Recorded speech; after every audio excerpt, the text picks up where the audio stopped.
nice to see y'all here today. We got a Duramax day going on here on the channel. It is real sunny out that window, I can tell you that. It's just killing the view. All right, so we are cruising down the back roads. Should have my seatbelt on because I know somebody's gonna put that in the comments. Go ahead, put it down below. Generally, I do wear my seatbelt, okay, guys? But I just didn't this time. We're going 32 miles an hour, okay? But today, we're actually, it's not just a Duramax day. We got a lot of stuff sort of going on yeah, we're just doing. The Duramax is excited because it is getting to be used as the getaway car in a wedding this weekend. So that means I've been threatening to do an oil change since we got the truck, and I have not actually successfully done that yet. I bought 2 different oil filters, cannot find either of them to do that. So I'm running to the parts store right now. I'm also gonna grab some gear oil, a few other odds and ends, nothing too crazy, but that's where we're driving to right now. Now I do have an update for you on the race car. I have been teasing that we were gonna do something with the race car since we got it off the roof of that Quaker Steak and Lube. And I think that day is coming very, very shortly. I think we got something pretty cool coming up with that. So I'm going to tell you guys what the plan is for that later in the video after we get all this maintenance stuff done. That's kind of what we're working on here. So I'm going to grab this stuff here and then we'll meet back up at the shop. Made it back home. Got our box of goodies. We got a couple other things here. Mostly this is nothing exciting, I'm going to be honest with you, but it is stuff we need to do. And now I did slide some boxes across the leather seats in this, which are brand new leather seats, in a video a little while back. And people got a little upset that I did that. They were like, it's going to scratch the leather, which might even be true. But it's a truck. So I'm going to use it like it's a truck. I'm not like, it's like probably not going to go like on a tight trail off-roading, like with trees and stuff hitting it, but I'm going to use it like a truck. All right, so like I said, we're going to do an oil change. We're going to do fuel filter. We're going to do diff fluid change as well in the rear.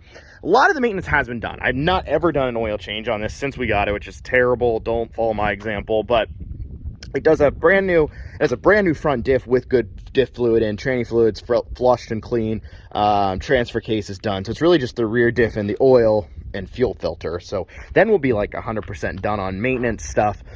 I am going to run some hot shots through it, and I have a little bit of bone to pick with them. This bottle is new. It looks like it was open because there's a bunch that has run out of it. Coincidentally, the inside of my truck smells like that stuff because the bottle was laying up here, and the radio's here. I got to tell you about that in a second. It was laying up here, and brand new bottle, never opened, leaked all over the carpet up here. A couple videos ago, I switched the radio out in here. Originally, this truck had electrical issues. We found out that it was the radio or it was this controller causing it. I bought a new radio. I thought it was more likely to be the old radio that was causing all the electrical issues, but after installing this, at first it worked fine, and then about 2 days later, it started giving me the same electrical issues that I had. So I have it removed right now. Everything's working okay. I do have the wires all. Now, I do think it's actually one of these wires, more so than this, because it was still doing it for a little bit after I pulled these wires all out and stuff. So I don't know. I might be able to do something with that. I'm not 100% sure. The original radio will work fine, so I may just pop this back in it for now, but that's why that's all apart. But I would like to have some radio, or at least not have my wires sticking out. So I don't know. That's something I'll have to address. I don't know if it'll be today, but yeah, just another problem. We're gonna start the maintenance by doing the fuel filter here. The truck was just run, so I'll let it cool off before we get to the oil. We'll do that last. We'll do the diff fluid after this. I'm imagining these are gonna be too tight for any, yeah. Okay, let me grab a wrench.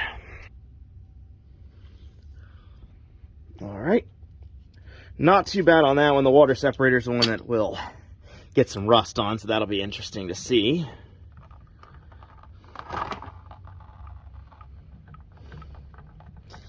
I don't think these have been done in a long time, judging by the rust on the outside of this guy.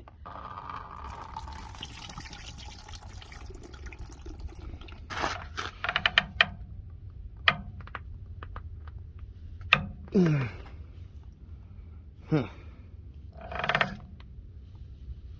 there she goes.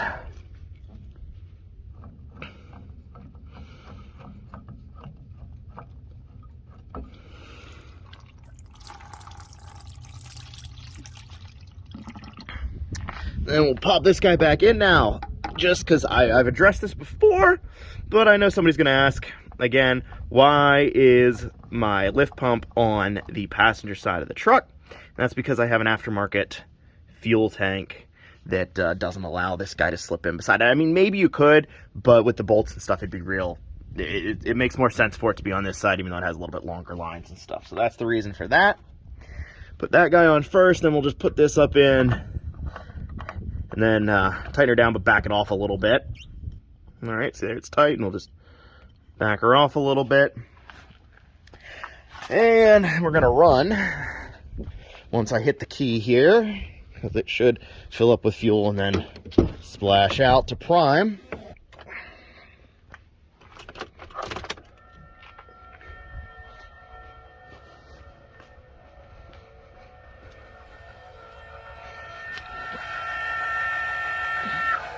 Nope. All right. Filled it up real good. And this is my first time ever running hot shots in here, but I just decided why not. I've heard good things other than when it leaks all over the floor of your truck. Since I have the tank's almost full, it's a 55-gallon tank, so I'm going to put about half of whatever this is in. We'll see, and then next time I fill up, I'll put the other half in.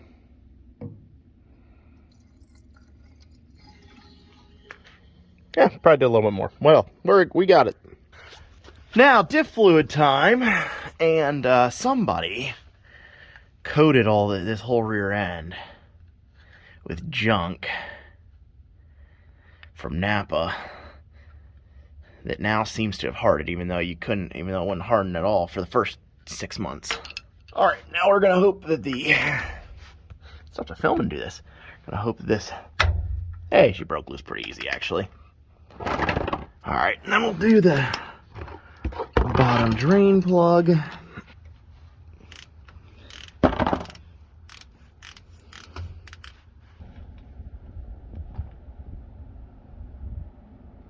Not too dirty, actually. Not too much metal either. And almost 4 quarts later, she is filled up, running out. Nice. There she is. And then we're gonna put our extremely expensive top end Wolf's Head synthetic blend oil in here. It's gotta be better than what's in here, right? I think it's, all right, I thought it was going to be a 15 on this drain plug. I don't think that's, oh no, it is. No, it's bigger, shoot. Huh. For whatever reason, GM decided that a 16 was the appropriate size for this guy. Okay. Now, what are the chances of this just shooting straight out past my bucket? I would say about 90%.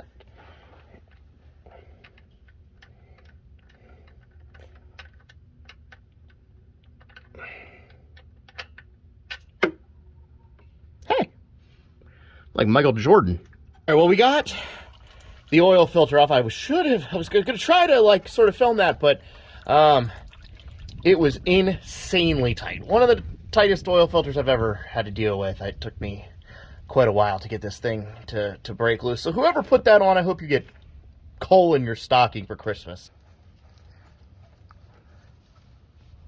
See, that's it. That's enough. That's all you need. You just need just a little tension on her, but that's about it. And while I was down there changing the oil, or draining it, I didn't put any new oil in yet. Look who stopped by! What's going on? Hey, man. So, I showed this on camera last video, or 2 videos ago. New engine came in just earlier this week. We just dropped it in last night. She runs, she drives. Might have a little bit of bad fuel, but otherwise, it's actually a kind of a working car. Yeah. Well, I filled it all up to the line, so she's probably real happy about this whole fluid change.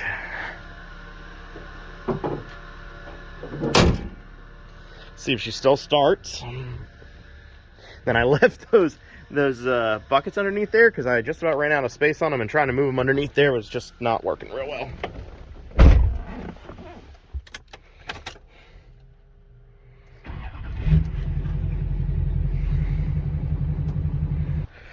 with all of that maintenance done, she's feeling good, but she's not smelling good. Like I said, we got this nasty stuff, so I'm going to vacuum it out. Got some Dawn. I'm going to get some water and really scrub this floor. I don't know what the best thing to do is. So we're just going to give it a shot here, but yeah, it's in it. I can tell you that. All right, I'm going to start with some turtle wax here. I don't know. It is. I mean, I left the doors open for a couple days, and that sort of helped, but then as soon as they were closed up again, it started to be pretty rank again, so.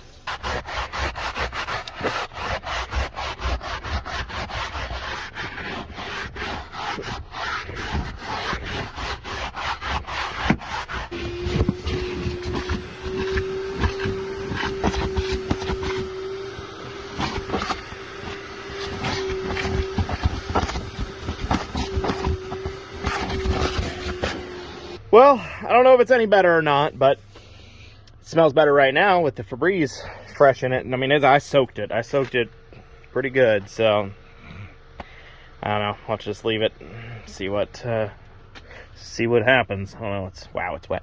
Well, we're about out of daylight. It's amazing how during this time of the year how time flies. I did give the truck a little bit of a bath here. Got the interior vacuumed down and stuff. It's still going to need a little bit more before she's ready to be in the wedding this weekend, but it's getting pretty close now, so I'm really happy to have that stuff. It's just a little peace of mind. I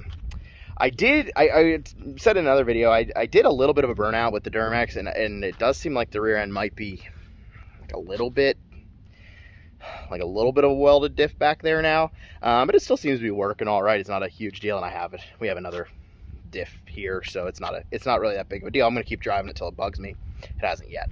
Now let's talk about the race car.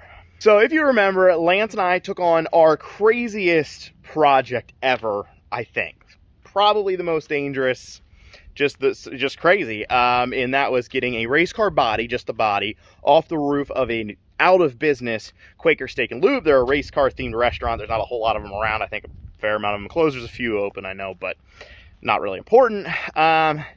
But we got one, and we're like, what are we going to do with this body? The ultimate goal is I want to have it decaled into an Earnhardt theme, and then hang it from, I have a pole barn that someday will be done, and I would love to hang it from the ceiling in there or the wall or something. I just think that would be so cool. So that's the long-term goal, but in the short term, we're like, we should find a car to put under this thing. Now, honestly, by the time you would buy a car or something like that and make it work, it's cheaper to just buy a race car frame. Like, they're not that expensive, and put your own little motor or something in if you want. However, we just got a car. We just got a car delivered that I think is the ticket, and I'm pretty excited about it. So I'm gonna go show you this, give you our plans, and I'm pretty excited about this one. All right. So this guy was just delivered the other day, and the measurements work. The wheelbase width, everything works for this Cadillac if we strip it all down to be the base for the race car body. It will need a few things. It's hit on this side, which is fine because right down here we have another one that's hit on the other side. Now, is the hood messed up? Oh, dang, it is. We were hoping the hood was okay. I've not looked at this car at all other than right now, because we need a hood for that one. But that car has like 40, 50, 60, I don't know how many. It's low miles on that car down there, and that's why we got this one to put the parts on. It probably wasn't worth it, honestly.